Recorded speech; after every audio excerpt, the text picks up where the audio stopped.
our first speaker, Eric Jacobson. Once in a while, we hear a speech that changes something inside.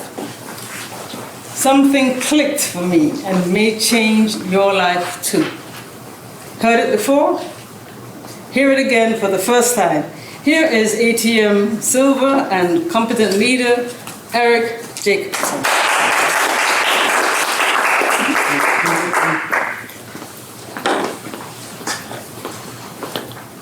Do you have an attitude of gratitude?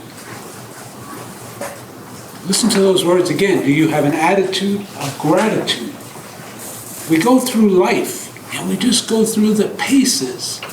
But do we ever stop while you're jogging in a park perhaps, while you're running down the street, and give somebody else that you see a thumbs up for doing the exact same thing you're doing?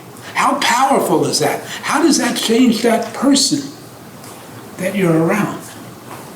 It comes with an attitude of gratitude. Madam Toastmaster, our dignitary, fellow Toastmasters, honored guests, take a moment and think about your life.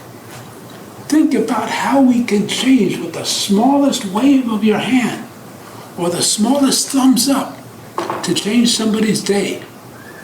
We all drive around the city, we're driving around town, and we're angry, or we're neutral, but we're never happy. We never just wave to somebody, say thank you. Thank you for letting me in. Thank you for not killing me. Thank you for not backing into my car. These interactions are small moments. They're tiny, they're seemingly insignificant. They're seconds of your life, but they can easily change somebody else's life. Just when you make attitude of gratitude. We heard a speech maybe a month or 2 months ago about a New York City cab driver. I'll refresh your memory if you don't remember that speech. But it was a cab driver who was on his last call, and he decided he was going to blow his horn, and maybe he was going to leave if nobody came out. But instead he thought about it. And he decided to put his car into park and to go up to the house and ring the doorbell. A woman in the background, "I'll be right out, I'll be right there." He peered into the window. Nothing on the walls. There was not a knick-knack on the counter. There was nothing to be seen. A small, fragile woman came out, pulling a piece of luggage.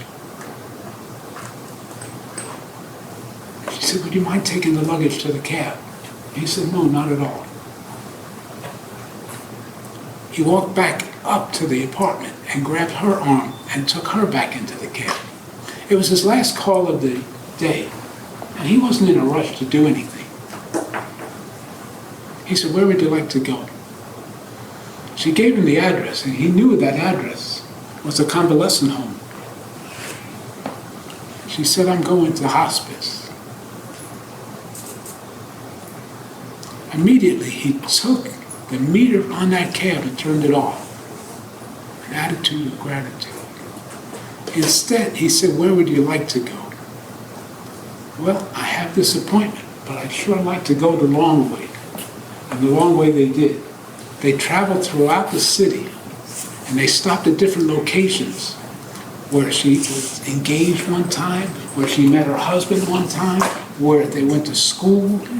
They made different stops along their way in this journey. And with the attitude of gratitude, he decided he wasn't going to let anybody get in his way. Regardless of what the rest of his day looked like, he was going to spend as much time with this woman as was necessary to please her. She said, "I have no family left. There's nobody else." Beside the piece of luggage was just some incidentals that she decided to bring with her. But other than that, she owned nothing and she had nothing.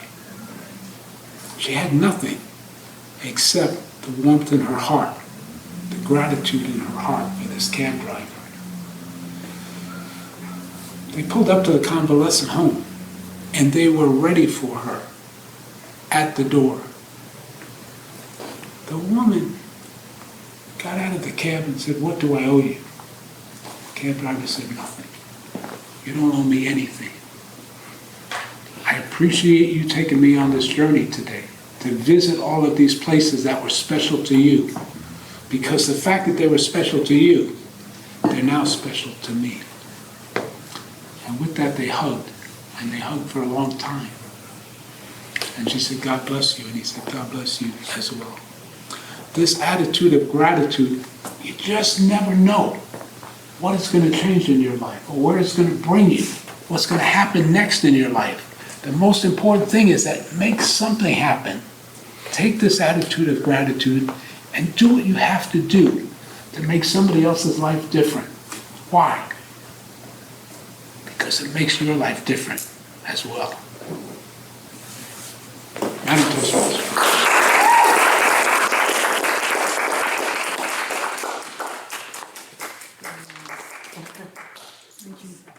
Thank you, Eric.